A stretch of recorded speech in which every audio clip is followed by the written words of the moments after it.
Hello and welcome to session 3 of SOYO STEM on Your Own. Uh, Before we get started, I do want to apologize for the latency in between the second and third videos. I started a new job and I've been having issues with the recording software. Hopefully they're all fixed for future videos, and I should be getting these out more consistently. So again, we're in session 3. And what we're going to be talking about today is correct and incorrect voltage and current configurations.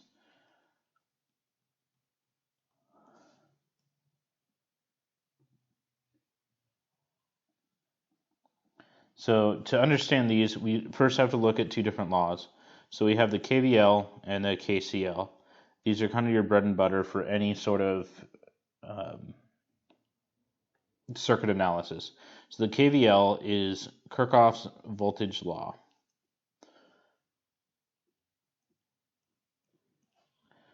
So what this states is that the voltages at any two parallel points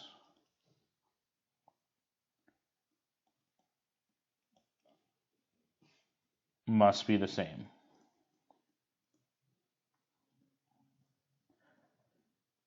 And continuing off of that, so if you go around all voltages around a loop,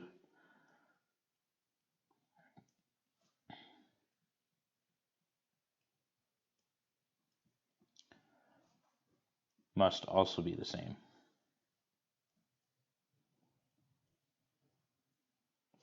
Or not be the same, add to 0, I'm sorry. Must add to 0. All right, so if we go back to the KCL, so this is the Kirchhoff's current law.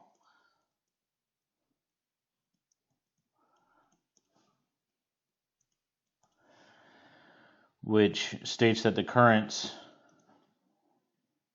if I could write clearly, around any loop must be the same.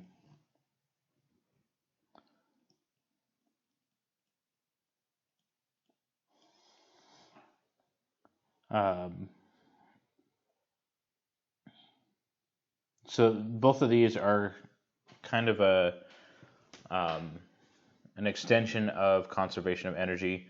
So if you're not familiar with conservation of energy, it's a physics concept that pretty much says if you put X amount of energy into a system, you can only get a maximum of X amount of energy out of the system. Generally, you're not going to get even X amount of energy just because of losses.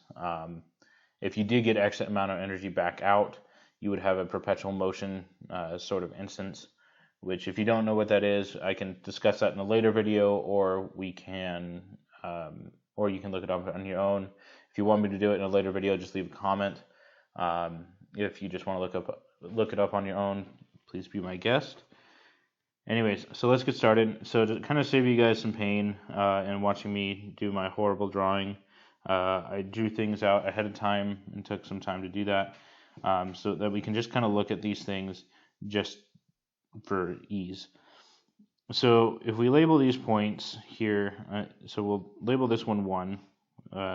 We'll just go down the line. 2, 3, 4, 5, 6. And these are kind of special ones, 7 and 8. So if we label this A and this B, we'll zoom in on this a little bit. We can see here that the voltage on this side, the difference in between these 2 points, is 5 volts, as right here. So if we kind of look on this other side, so if we were doing this before, we were looking on it on this side. If I could draw a clear arrow. If we change that around, and instead of looking on that side, we look on this side, the differences between here are also positive 5 volts. So the voltage on each side are the same, so this would be a valid configuration. We go down to circuit 2, and we'll draw our A and B again. This is our A, this is our B. We'll just do a dotted line down the middle. If we look at it on this side, the difference here is positive 5 volts, as you can see here. But if we change the way we look at it and look at this side of 2 parallel points, this is negative 5 volts. So we got plus 5 and minus 5. So plus 5 does not equal minus 5. So this would not be a valid configuration. The reasoning for that, so if you were to consider, if you took 2 5-volt batteries, I actually don't know what kind of 5-volt batteries there are, but if you were to take 2 5-volt batteries and kind of hook them up this way, you would just have just a lot of current. There's no resistance, but we can discuss that at a later time as well. But just realize that if you were to do that, your wire would get really, really hot in a hurry. In this sort of, in the circuit number 1 configuration, you're assuming ideal sources. You're not going to have any current flowing, which we can discuss as well in 4, 5, and 6 circuits. So in this one here, as well as the same as in circuit 2, this is a positive 5 volts. And this is a positive 10 volts. 5 volts does not equal 10 volts. So this would not be a valid configuration. If we go into the current configurations, so according to Kirchhoff's current law, the currents around any loop must be the same. So if we go around this way, we have a positive 1 amp. Because if we're going around this way, we're coming in from this side, we're raising it by 1 amp, which actually I'll go back to the other voltage sources and discuss that here in a minute. So if we raise 1 amp, then we subtract 1 amp, so the current would the Kirchhoff's current law is not valid, or it does not allow this to be a valid configuration. Because if this were a minus 1 amp, so 1 amp does not equal minus 1 amp. So this would have to be a minus 1 amp for it to work. If that doesn't make sense, I can try to explain that better. I'll delete this video if somebody comments that it doesn't make sense, and try to explain that a little bit better. It's kind of a weird concept. It's basic and kind of intuitive once you get into it, but it's really hard to get for your first time. So this here would be a valid configuration because you have positive 1 amp here, and you would have positive 1 amp here, considering going in this direction here. Same thing here on circuit number 6. If we're going around here, assuming that this direction is positive, which generally people put a plus, or most people put a plus. I generally don't myself. I just know that if I draw an arrow in the middle of the circuit, it's a positive direction. But if it helps you, that might be somewhat useful.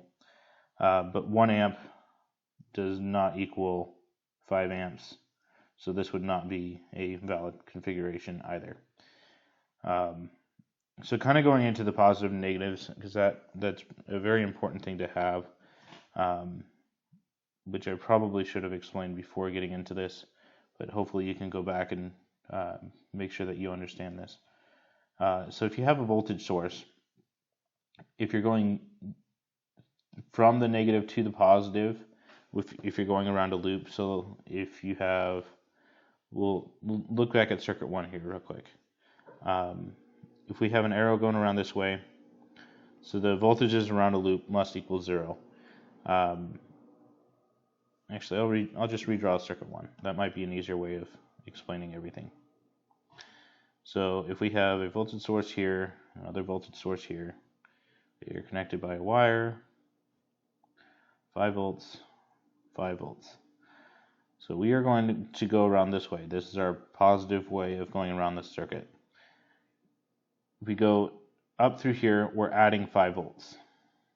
And as we continue going around the circuit, nothing's changing, nothing's changing. As we go through this side here, we're going in through the positive and out through the negative. So this would be a minus 5 volts. So when you add 5 and subtract 5, it equals 0. So Kirchhoff's voltage law holds, which means this would be a valid configuration.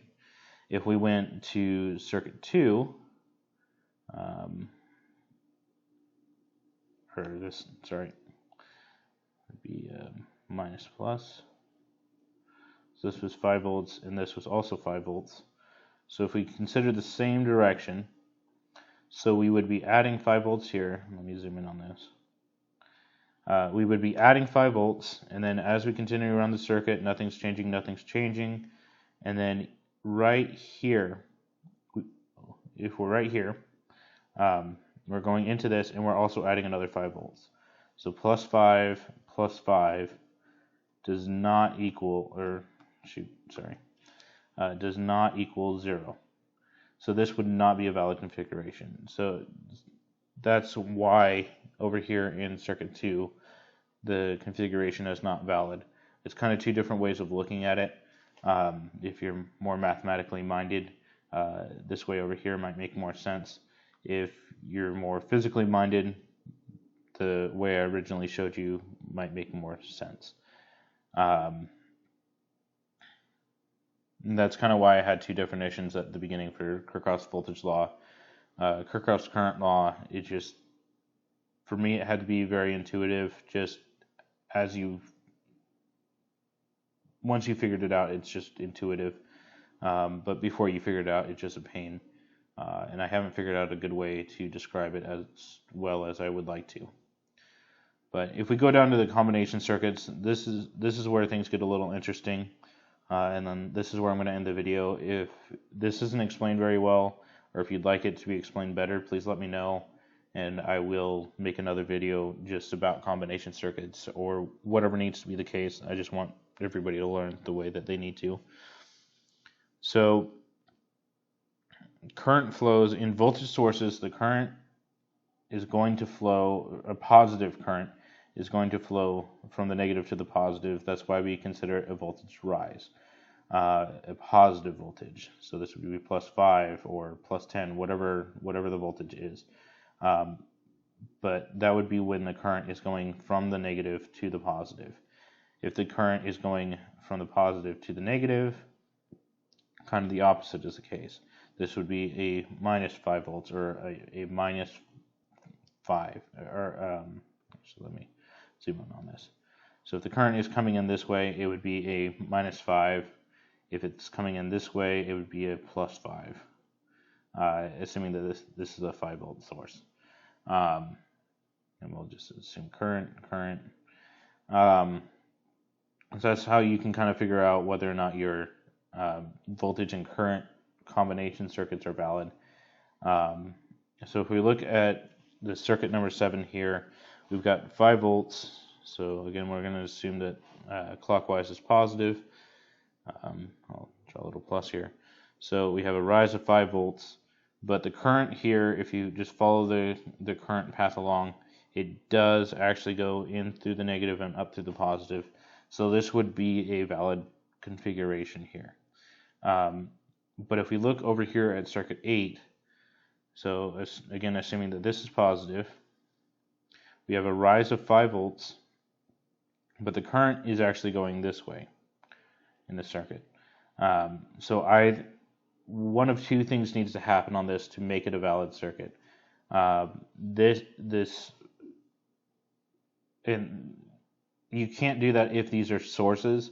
If you have, let's just say, I'm going to draw another circuit here real quick.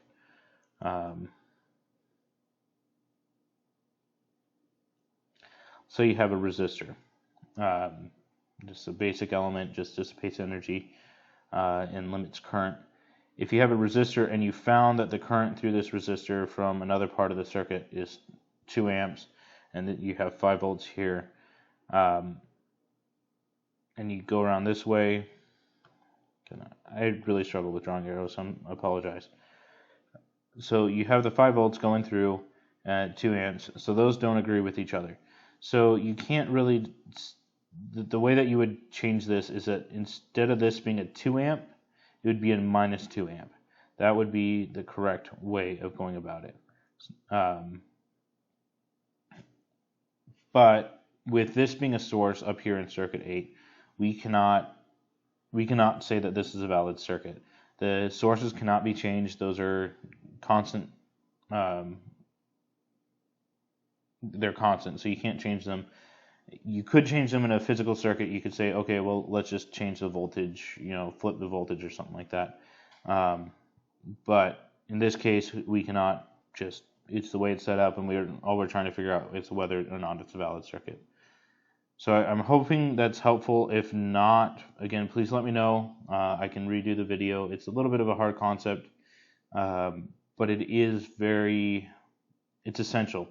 If you don't understand any of this, you're not going to be able to do any other circuit theory. This is, again, your bread and butter. Again, if you need to look at the KVL, KCL, if my explanations of those didn't make any sense, definitely look into a textbook or Wikipedia or something like that. Hopefully you find something that makes sense to you.